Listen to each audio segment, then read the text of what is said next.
sin más os dejo con ellos y bueno, muchas gracias. Bueno, buenos días a todos. Muchísimas gracias a la organización. Reitero, ¿no?, la felicitación por pensar en Córdoba para celebrar este congreso. Muchísimas gracias también por invitarme a moderar, en este caso, la mesa representando a la Consejería de Agricultura y al Andalucía Agrotech Digital Innovation Hub. Es especialmente satisfactorio para mí participar en esta mesa titulada Datos y tecnología habilitadora en las pymes del sector.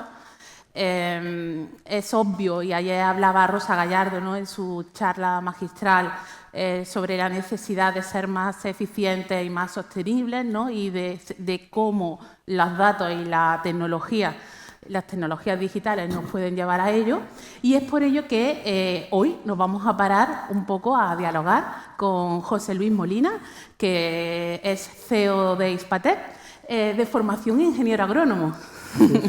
Pero para quien no conozca, Hispatec es una de las principales, la principal probablemente, empresa agrotech, ¿no?, que aplica datos y tecnologías digitales ¿desde qué año, José Luis? Bueno, la verdad es que Hispatec tiene una muy larga historia desde el año 1986, aunque realmente tiene una segunda etapa, yo diría, desde el año 2012, que nos hemos centrado no solo en la post-cosecha, sino también en la pre-cosecha. Efectivamente, con lo cual ellos están en el día a día de las empresas y de la implantación tecnológica en el sector. Y por otro lado, nos acompaña José Aldana, que es catedrático de la Universidad de Málaga y coordinador del Grupo Caos, y que es de profesión licenciado en informática. Con lo cual tenemos dos perfiles, ¿verdad? Dos perfiles que se necesitan. Nosotros hemos venido defendiendo desde siempre que la tecnología, la inteligencia artificial, debe de ir acompañada del sector agroalimentario, del conocimiento de los procesos, ¿no?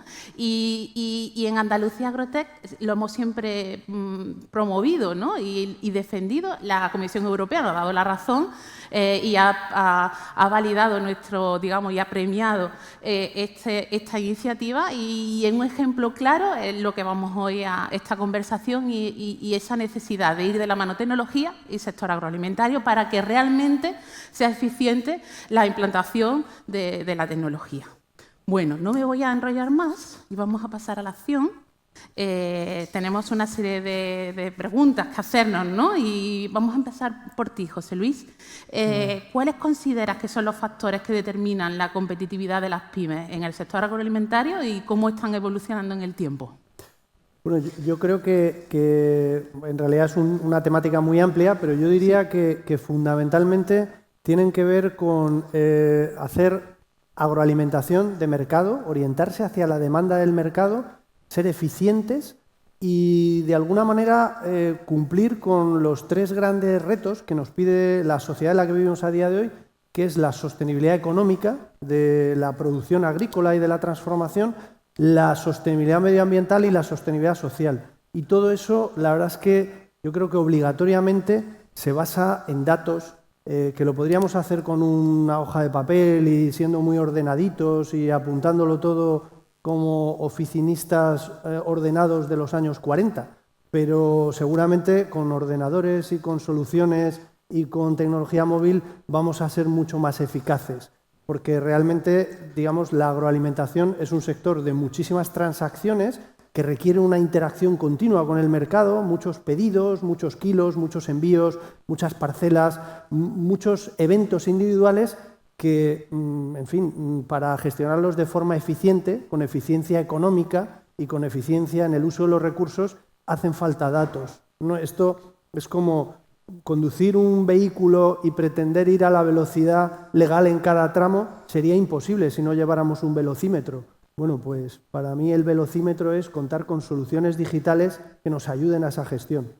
Y entonces, Hispatec, desde vuestro punto de vista como empresa, ¿cómo contribuye a esa eficiencia y a la sostenibilidad? Básicamente aportando soluciones digitales que son web, app, soluciones de escritorio, soluciones en la nube, integrando tecnologías de tipo IoT, inteligencia artificial, etcétera, que básicamente lo que hacen es que integran desde la planta o la semilla y hasta el mercado en destino, integran todo ese flujo digital de datos. Digamos que tenemos la suerte, los que estamos aquí, de vivir en una era históricamente revolucionaria. Vivimos en la revolución digital. Hace 5.000 años se produjo una revolución que era la revolución de la comunicación escrita. Inventaron la escritura. Y hace 600 años tuvieron otra revolución que fue la imprenta, que es hacer un prêt-à-porter de la información escrita, digamos, lo hicieron más barato, más escalable, más industrial. Bueno, pues ahora estamos en otra revolución, que es la revolución digital. Y tenemos la suerte, ya digo, de vivir en esa era en la que yo diría que a día de hoy hemos hecho esto de transformación digital y lo que nos queda por hacer es esto. O sea, hay tantas cosas, si miramos a nuestro alrededor, qué decisiones de las que tomamos día a día en el sector agroalimentario, cuántas de ellas se basan en datos y en análisis. Todavía son pocas. Nosotros trabajamos en ayudar en que sean muchas, en aportar soluciones para que los agricultores, los agrónomos, los responsables de entrada de productos en las plantas agroindustriales, los responsables de comercialización, tengan datos y tengan información para tomar mejores decisiones. Menudo arranque, ¿no? Es muy importante todo lo que has contextualizado casi, ¿no? Lo que suponen los datos y las tecnologías habilitadoras. Yo no he comentado que José Aldana, además de ser catedrático de la Universidad de Málaga y especialista en datos y en Big Data, tiene también una misión en la Comisión Europea liderando la parte técnica de la agricultura de datos, ¿vale? Entonces, pues es un placer y en ese sentido, José, cuéntanos un poco qué tecnologías digitales consideras que son más relevantes a implementar en la cadena de valor, o sea, para mejorar la sostenibilidad y lo que estábamos hablando. La verdad es que es un conjunto de tecnologías que son todas relevantes y además están interrelacionadas, ¿vale? Lo que hace todavía más complejo el desarrollar soluciones, ¿vale? La buena noticia es que las tecnologías están maduras, ¿vale? Que ya hemos llegado a un punto donde se pueden aplicar obteniendo resultados completamente fiables. A lo mejor el factor más limitante está en la existencia de datos suficientes de calidad, más que en la tecnología en sí misma. O sea, el primer mensaje que tenemos que tener claro es que para aplicar estas tecnologías tenemos que empezar a reunir datos ya. O sea, hace una semana sería mejor que hoy, ¿vale? Porque los vamos a echar de menos cuando queramos empezar a aplicar, a sacar ventaja de estas tecnologías. El segundo es que quizás las tecnologías son muy complejas e interactúan unas con otras. O sea, que hace falta dinamizar un poco, sobre todo para las pequeñas empresas, dinamizar la adopción de las tecnologías. Pero eso también se está haciendo. Ya hemos llegado a un punto en el que hay soluciones en el mercado que son completamente fiables y que aportan un gran valor. Yo creo que la siguiente etapa es el ecosistema. Es cómo empezamos a compartir datos entre distintos agentes de una forma madura, ¿no? Madura en el sentido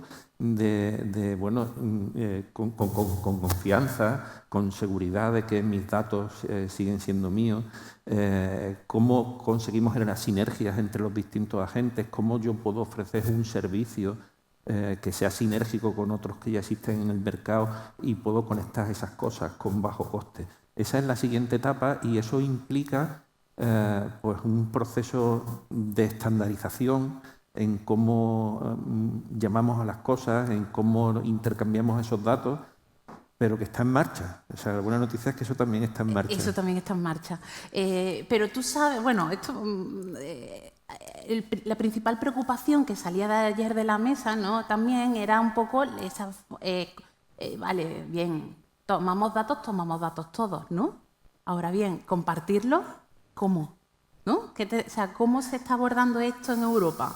¿Cómo se aborda esto desde el punto de vista...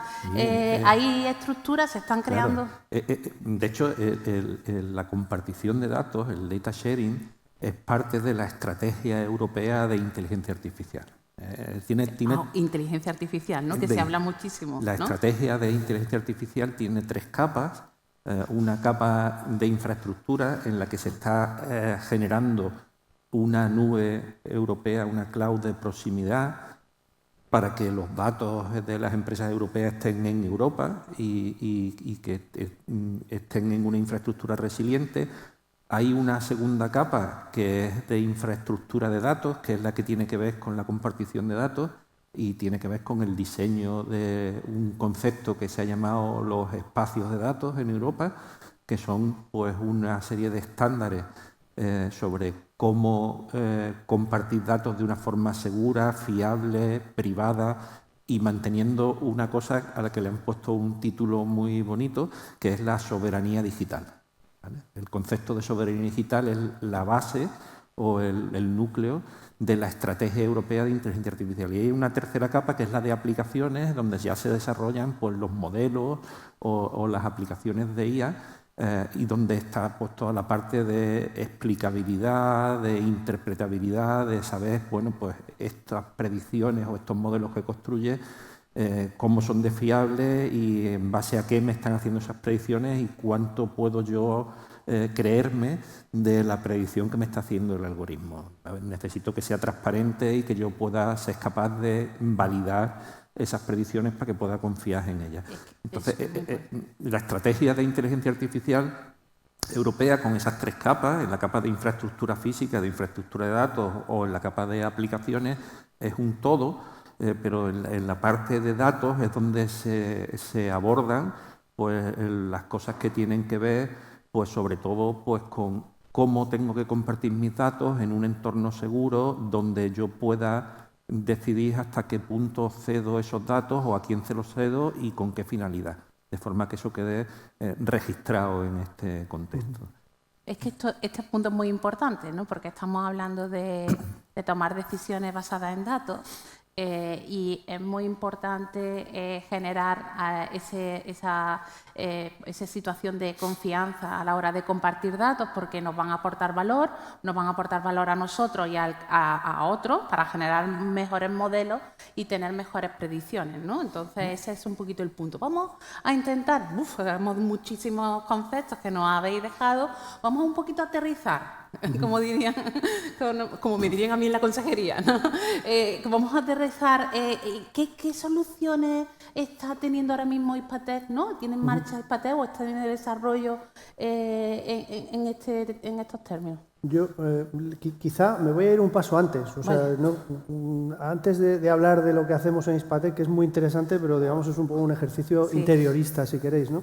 Yo creo que cuando hablamos del concepto dato, por definición, siempre estamos con esta discusión de mis datos, tus datos, de tal, esto es solo mío. El concepto dato existe en la medida que es un concepto de comunicación. Solo tiene sentido hablar de dato si es algo que se va a intercambiar entre 2 partes. Si no, no hablaríamos de datos, no existiría ni siquiera el concepto semántico de dato. Por tanto, en su propia concepción, deberíamos plantearnos que los datos existen para ser intercambiados. Es que si no, ¿qué sentido tiene? Es como decir que hay una palabra, pero que no tienes un interlocutor. Pues no existirían las palabras, no hablaríamos. O sea, con lo cual, el concepto dato es inherente a la comunicación. La siguiente parte, empezando por esa base, es que, digamos, tenemos que ir a una estandarización de datos y gobernanza de datos. Y pongo ejemplos muy concretos de los que nos encontramos en Hispatec todos los días y que son verdaderas barreras y que es, por ejemplo, en el ámbito de la agricultura, hace casi 3 siglos hubo un señor, un sueco, un tipo visionario, la verdad, un tal Charles Linneo, que se le ocurrió la feliz idea de estandarizar los nombres de las especies botánicas en todo el mundo. Joder, la verdad es que, oye, un visionario, ese sí que es un visionario. Hace casi 3 siglos, ¿eh?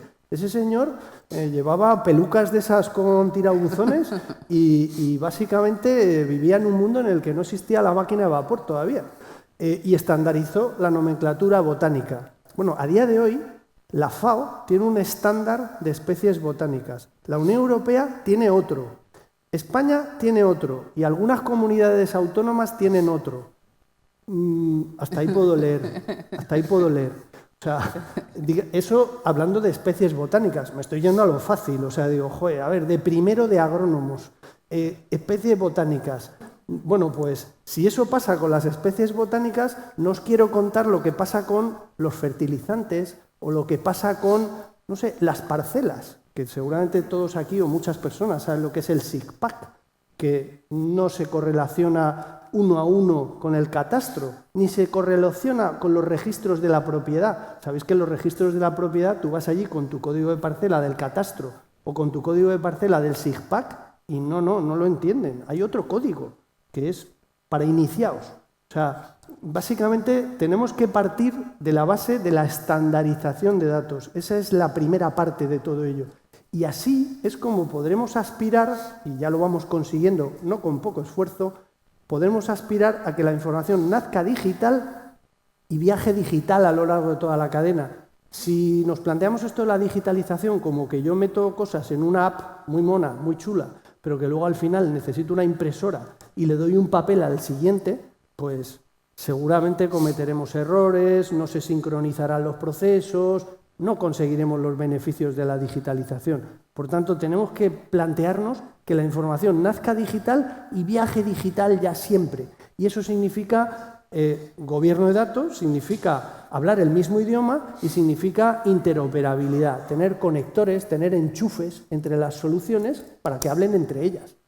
Ese para mí es el reto, ¿no? Eso es, entre otras cosas, lo que hacemos con nuestras soluciones internas. Ya nos preocupamos para que entre las distintas soluciones hablen entre ellas y luego con las soluciones de terceros, sean de administraciones públicas, sean de fabricantes de máquinas, sean de sensores o de lo que sea. Esto es un gran problema, ¿no? Que nos encontramos cuando queremos poner en marcha, ¿no?, una explotación y ahora compro este sensor, este otro y no la conectividad. La verdad que efectivamente la apunto como la tenemos ahí. José, ¿cuáles son los tipos de datos más demandados ahora mismo por las empresas? Muchos tipos de datos. Ahora mismo está... ¿Cuál es la tendencia a aprovechar esos datos? Si se puede sí. un poco... Es que apuntas a un tipo de datos. Toda la parte de observación de la Tierra pues, está muy de moda porque permite analizar cosas y hacer predicciones de una forma muy barata. ¿Vale? No es lo mismo que poner sensores in situ y mantenerlos, que se queden sin batería, que hay mucha tecnología. Son bueno, pues una tecnología que te permite analizar cosas a muy gran escala y que luego la tienes que calibrar. La tienes que calibrar con otras tecnologías que te tomen imágenes de más resolución, con sensores in situ, tienes que ajustar muchas cosas, pero puedes construir modelos predictivos muy precisos. O sea, decir que, por ejemplo, nosotros hemos hecho, y en muy gran escala, hemos hecho un mapa en otro contexto, en un contexto de ecología, un mapa de clasificación del bosque mediterráneo que cubre toda la cuenca del Mediterráneo, tanto la norte como sur. O sea, la tecnología está ya a escala a esos tamaños y es capaz de identificar pues, las 14 especies vegetales que hay allí con bastante precisión a partir de las imágenes de Sentinel. Este tipo de cosas ya son factibles y son factibles con acabamos de cerrar precisamente esta semana, hemos hecho el cierre de un proyecto en la línea de LifeWatch que tiene mucha relación con porque es observación del cambio climático y la biodiversidad. Y hemos validado muchos algoritmos con científicos que querían datos de mucha calidad y se están consiguiendo precisiones del 98%, del 97% en los modelos predictivos que se están haciendo para muchas cosas, ¿no? Y cosas en las que estamos midiendo, por ejemplo, estrés hídrico para algunas especies de plantas, ¿no? O sea, la tecnología está madura. Y yo no lo restringiría a un tipo de datos. Lo importante es el valor que se obtiene combinando posiblemente media docena de datos distintos, de tipos de datos distintos, de fuentes de datos, para resolver un problema concreto. Lo que pasa es que aquí hay cosas que son muy interesantes y que hay que tener en cuenta. Que posiblemente esto no se puede industrializar completamente. O sea, que cuando yo te construyo un modelo pues para tu explotación agraria, si la de tu vecino tiene un tipo de suelo ligeramente distinto o la pendiente varía, ese modelo no se puede trasladar, ¿vale? Ni puedes entrenar el mismo modelo con los datos del vecino, ¿vale? Hay algunas técnicas sofisticadas que te permiten parte de lo que has aprendido trasladarlo con transfer learning y ese tipo de cosas, pero no. O sea, se puede industrializar la metodología, pero no se puede vender lo que has hecho para otro. Entonces, necesitas tener tus propios datos para poder ajustar el modelo y conseguir esas precisiones. Tú no puedes usar el modelo que le han hecho a tu vecino, ¿vale? Entonces, es muy importante que el que quiera aprovecharse de estas tecnologías empiece a recopilar datos ya, porque el que no tenga datos Este no va a punto es muy poder... importante, José. ¿Cómo se encuentran a día de hoy las empresas? ¿Cómo se encuentran los datos de las empresas a día de hoy? Te encuentras todas las situaciones. Es que creo que hay una gran empresa No, por ahí. es decir, que nosotros Seguro le interesa. con alguna cooperativa de Málaga hemos hecho cosas de predicción de cosecha de subtropicales, ya no hace falta decir mucho más, no hace falta decir mucho más, que han dado resultados muy buenos, pero porque tenían datos tratados con mucho cariño durante muchos años. Bien, eso es importante, tratar los datos y tener una base de datos, ¿no? Un data lake que le llaman los modernos, ¿no? Porque la calidad de ese dato te va a influenciar la predicción, ¿no? O el modelo que vayamos a desarrollar, ¿no? Eso es. Pues esto es una tarea, ¿no? Ahí tenemos que... De hecho, yo añadiría un poco sobre ese concepto. Yo diría que a día de hoy el punto en el que estamos, claramente hay que curar los datos, hay que tratarlos, hay que saber qué son los datos que tenemos, pero yo diría que en nuestra actividad como empresa hacemos modelos predictivos, pero yo diría que el grueso del trabajo hoy, y donde está la fruta madura de verdad, es en los modelos de analítica descriptiva. Es decir, ¿qué hay hoy? No qué va a ocurrir en el futuro. O sea, que por supuesto hay proyectos y hay experiencias muy interesantes en ese sentido, pero es ¿qué hay hoy? ¿Y sabéis cuál es uno de los métodos más prácticos y más útiles que hay para mejorar? Es, si yo te digo que tienes que ser más eficiente, por ejemplo, en el uso del agua o en el uso de los fertilizantes o en producir frutas u hortalizas de determinada calidad, simplemente dicho así, pues digamos que trabajas solo contra un objetivo. Pero si yo te digo que te voy a comparar con los que hacen cosas como tú y te voy a poner ahí una pantalla para que veas cómo vas en ese grupo, eso genera el efecto liebre, el efecto, oye, que yo estoy de un colectivo de 1000 agricultores, por decir algo, estoy en el grupo 5 de 1 a 5. Pues lo que me interesa saber es qué demonios están haciendo los del grupo 1, los buenos. Me interesa saber cuáles son las 3 o las 4 variables clave que le ayudan a ser más eficiente. Es decir, el método de la comparación, que eso es analítica descriptiva. O sea, no.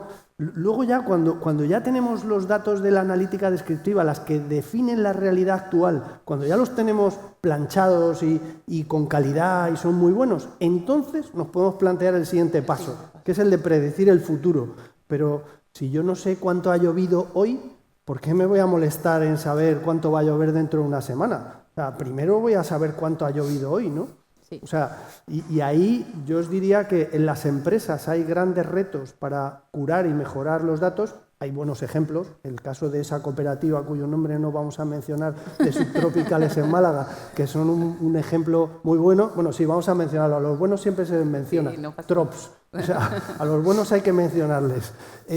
Pues llevan años apostando por el dato, curando datos y asegurándose de que está bien.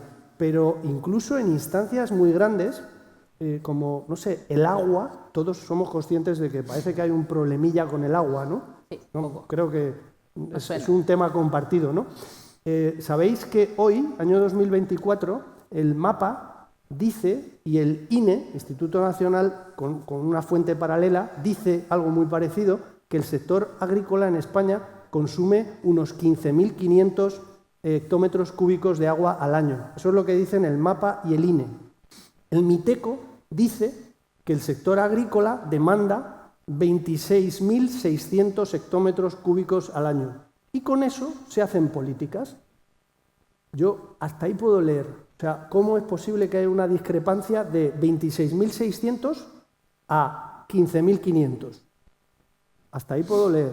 Estamos hablando de un tema tan gordo como el agua y estamos hablando de una situación como la que tenemos.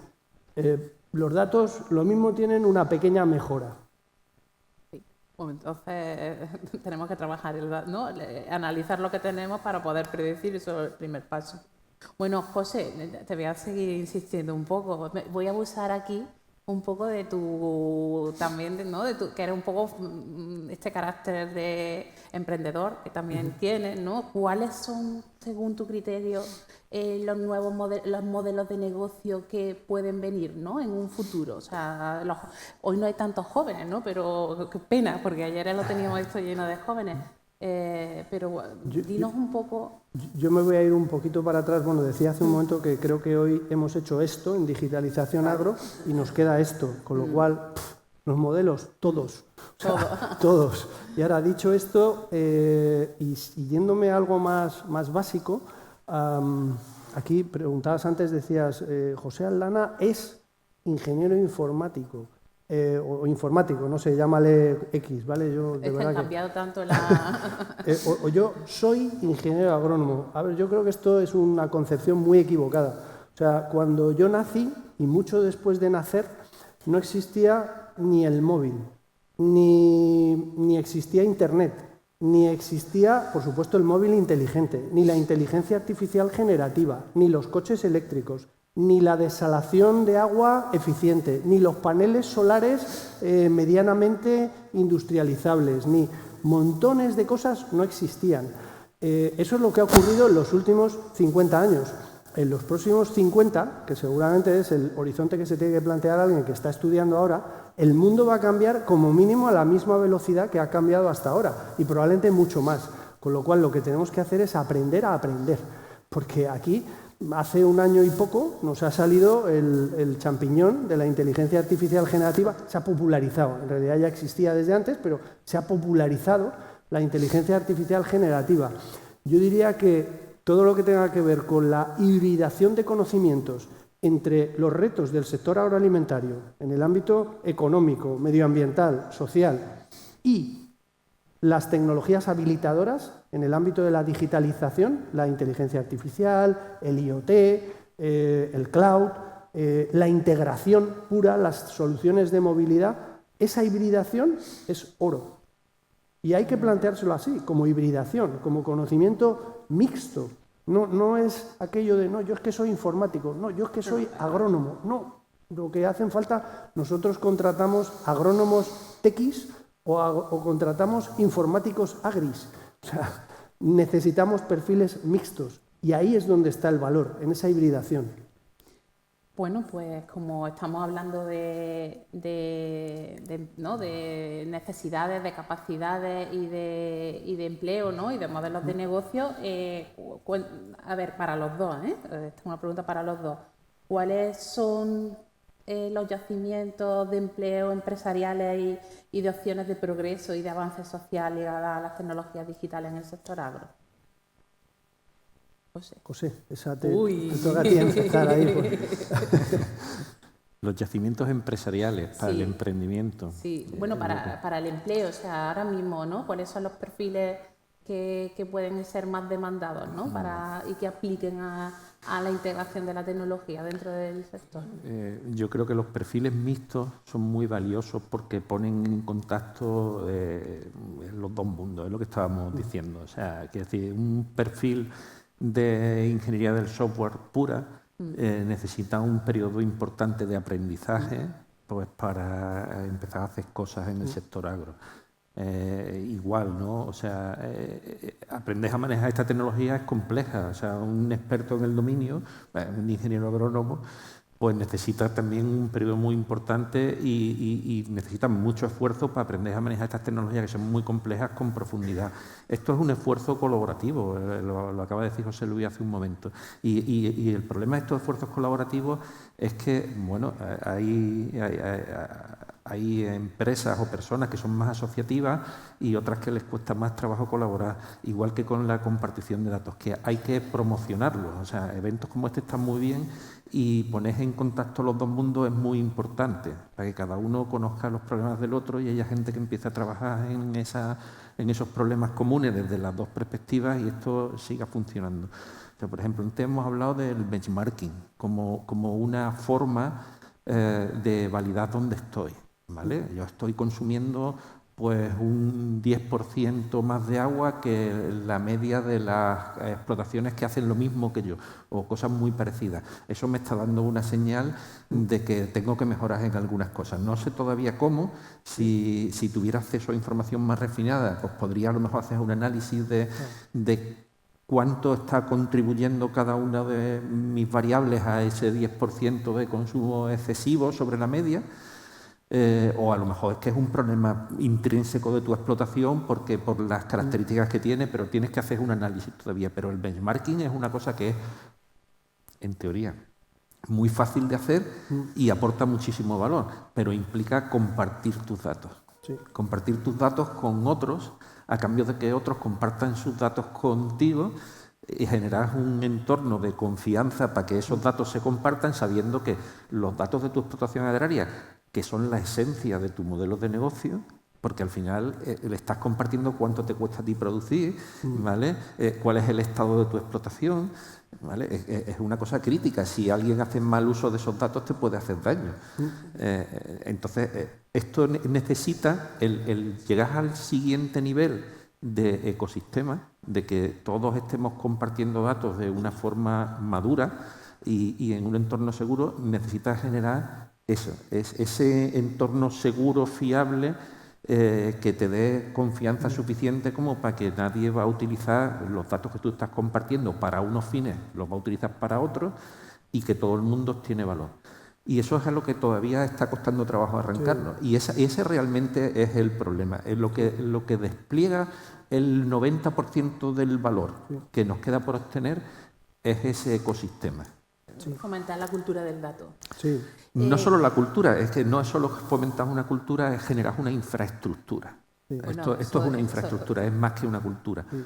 ¿Vale? Una infraestructura fiable donde podamos compartir datos y que yo sepa que yo, igual que me puedo llevar mi número de teléfono de una compañía a otra si me da mal servicio, pues puedo portar mis datos o conservo la propiedad de los datos y los comparto, pero siguen siendo míos. Están en una infraestructura.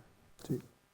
Y yo diría un poco, respondiendo a tu cuestión, Ana Belén, digamos, de esos yacimientos de empleo, oportunidades, pensando en las personas del futuro. Quiero decir que los que tenemos unos cuantos años, pues no hay que pensar tanto en nosotros, los que hay que pensar en los que vienen detrás, ¿no? Básicamente yo diría, hay que formarse mucho en tecnologías habilitadoras digitales, seguro, en cultura analítica, en aprender a aprender. O sea, la verdad es que tenemos la inmensa suerte de haber nacido en una era de la historia en la que, digamos, aparecemos en la Biblioteca Alejandría el día antes de que se queme. Lo tenemos ahí al alcance de nuestra mano, es Internet. O sea, podemos acceder a todo el conocimiento del mundo con un clic. Lo que hay que hacer es saber buscar, saber analizar, saber identificar.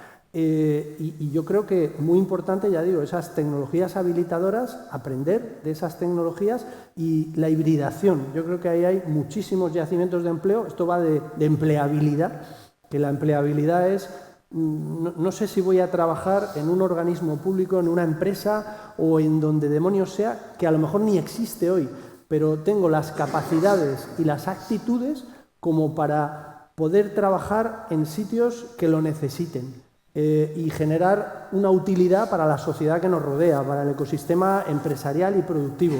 Bueno, pues yo creo que en el mundo del sector agroalimentario, todo lo que sea esa hibridación de conocimientos, de agronomía, de medio ambiente, de impactos sociales combinado con tecnologías habilitadoras es una opción segura, es una opción de futuro seguro. O sea, yo pongo mi ejemplo personal, ¿no? Yo tengo 3 hijas, una de ellas, menciono el caso de una de ellas, pero las otras 2 se parecen muchísimo. Hizo 4 años de grado en industriales, temas de renovables, no sé qué, le gustaba mucho. Hizo un semimáster en Alemania en temas de renovables, digo, eso suena bien. Luego hizo un máster breve de inteligencia artificial, de 10 meses, inteligencia artificial y Big Data. Y luego hizo un máster también de 10 meses de sostenibilidad medioambiental y social. Digo, con eso no te equivocas seguro. De hecho, se la rifan. Quiero decir, pero se la rifan no porque sea mi hija, sino porque cualquiera que haga eso y lo aproveche medianamente, pues seguro que va a tener todas las opciones del mundo. Magnífico. Bueno, estamos casi al tiempo. Hay 2 opciones.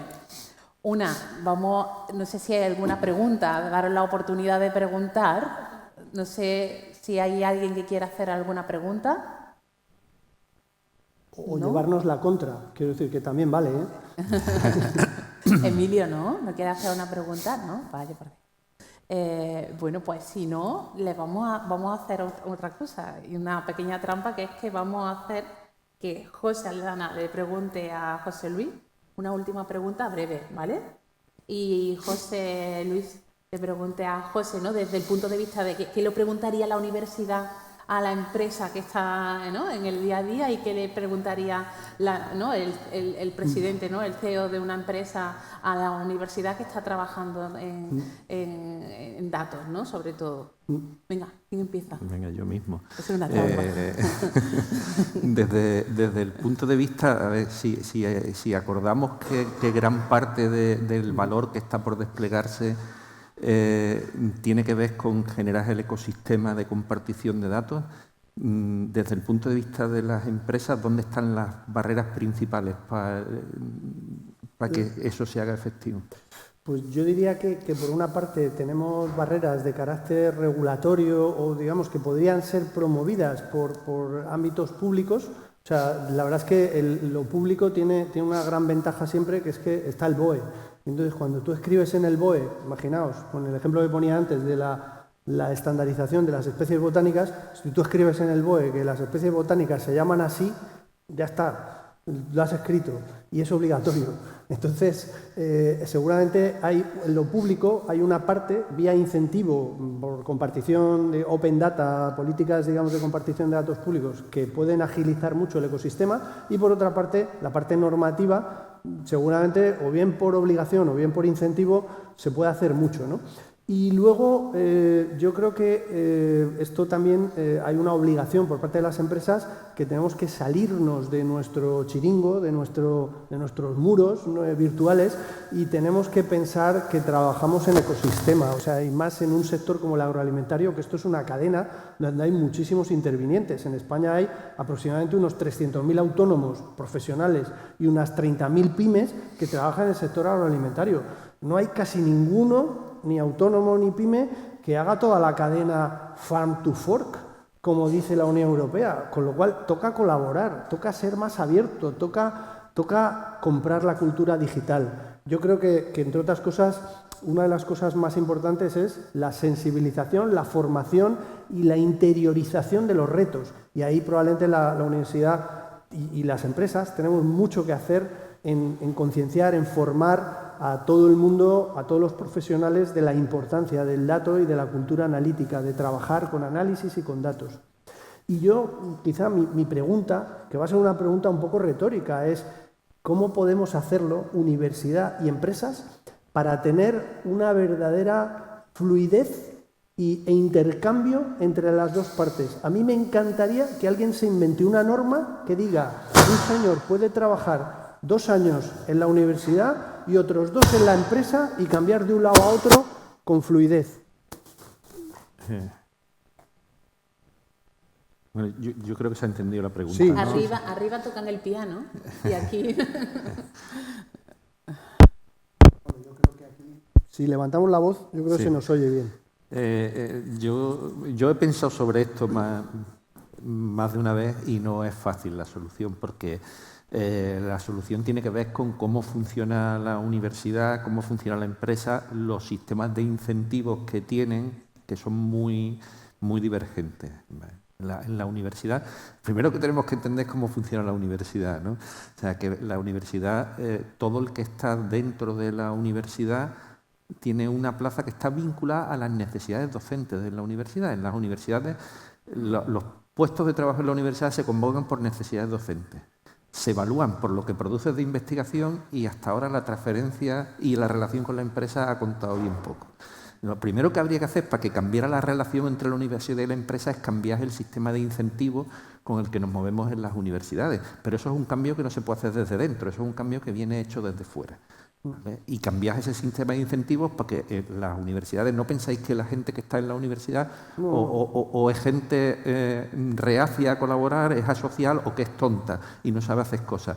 Lo que pasa es que tiene un sistema de incentivos que los canaliza y los coarta de una forma muy importante. Entonces, para cambiar la relación entre la universidad y la empresa hay que cambiar el sistema de incentivos de la universidad y eso es un problema. Colaborar con la empresa de la universidad es un esfuerzo adicional a tu trabajo. Eso es lo primero que hay que entender.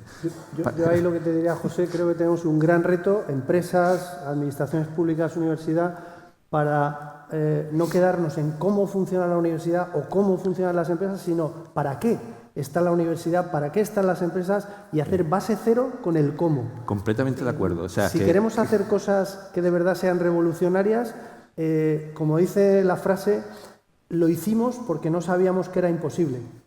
De verdad, yo animo a que removamos todos esos obstáculos que nos paralizan y consigamos que haya una verdadera fluidez. Esto era el preámbulo solo de la respuesta. O sea, la respuesta iba a ser más larga. O sea, que quiero decir que primero tenemos que entender el contexto. O sea, si queremos darle una solución de verdad hay que cambiar el sistema de incentivos. Ahora, entendiendo que los sistemas de incentivos son completamente divergentes y que para la universidad colaborar con la empresa significa un esfuerzo importante, porque los grupos de investigación en la universidad son micropymes con mucha capacidad potencial, pero poca capacidad instalada. ¿Vale? Somos capaces de hacer muchas cosas, pero no tenemos músculo como para desarrollarlas o implementarlas. Entonces, la única forma de aprovechar la universidad, tal y como existe ahora mismo, es generar relaciones estables. Generar relaciones estables que a los grupos de investigación, que son micropymes, no les generen picos que no son capaces de gestionar porque no tienen ni infraestructura ni capacidad, que no tengan que estar contratando, formando y despidiendo gente, porque eso es muy ineficiente. Eso mata. La única forma de sacar valor de la universidad ahora mismo, desde mi punto de vista, es generar alianzas estables con vuestros socios naturales en lo que queráis hacer en la universidad. Esa es la forma de aprovecharla ahora. Y a largo plazo, cambiar el sistema de incentivos. 100% de acuerdo, José, y además eso es un reto ya de una autopregunta. Quiero decir, que era sí. ¿cómo lo hacemos? Y yo voy a aportar una cosita aquí, ¿no? El por qué estamos aquí, ¿no? Y el por qué también nuestro del hub, ¿no? De tener esa... intentar, que a veces es un imposible, lo hemos hablado José Aldana y yo en alguna ocasión, el imposible de que una universidad esté pendiente, ¿no? de los servicios de las empresas, ¿no? O esta es una oportunidad, ¿no? En la que estamos haciendo a través de Andalucía Agrotec de motivarnos, ¿no? A estar con las empresas, aunque en el día a día cada uno, ¿no? lo hace a su manera, y para dar servicios, os lo comentaba ayer, lo comento hoy, esos servicios de desarrollo tecnológico, de formación que se están ya abriendo. De aquí a final de año va a haber más de 40 cursos de formación que van a estar desarrollando universidades, ISPEDES también haciendo sus desarrollos, que los aprovechéis, que ahora es el momento. La Comisión Europea es consciente de esa necesidad que trasladaba José Luis Molina, ¿no? De esa necesidad de que los desarrollos de innovación pasen a nivel empresa, y está apoyando la figura de los hubs, de los Digital Innovation Hubs para la transformación digital de las pymes y con el sentido de llevar esos resultados de innovación y de formar, ¿no? Para adoptar esa innovación a las empresas. Con lo cual, bueno, es una buena noticia. Y estamos para ello impulsando durante los próximos años esa iniciativa. Yo, sin más, simplemente algunas palabras que a modo de conclusión me gustaría destacar, ¿no? La gobernanza de los datos, ¿no? Hemos hablado de la conectividad entre las soluciones, ¿no? La necesidad de crear soluciones que sean interoperables, tener una gobernanza de datos, establecer esos mecanismos de compartición de datos muy necesarios y también una carta de deseo de tener infraestructuras para ello. Y sobre todo también, bueno, pues animar a todo el sector, a todos los jóvenes, ¿no? a acercarse al sector agroalimentario y a plantear ideas para bueno, pues, involucrarse en el sector agroalimentario, en el desarrollo y en conseguir los objetivos de eficiencia y de sostenibilidad. Muchísimas gracias, espero que la hayáis disfrutado tanto como yo. Muchísimas gracias, José Luis, muchísimas gracias, José. Nada, un placer. Muchas gracias. Encantado.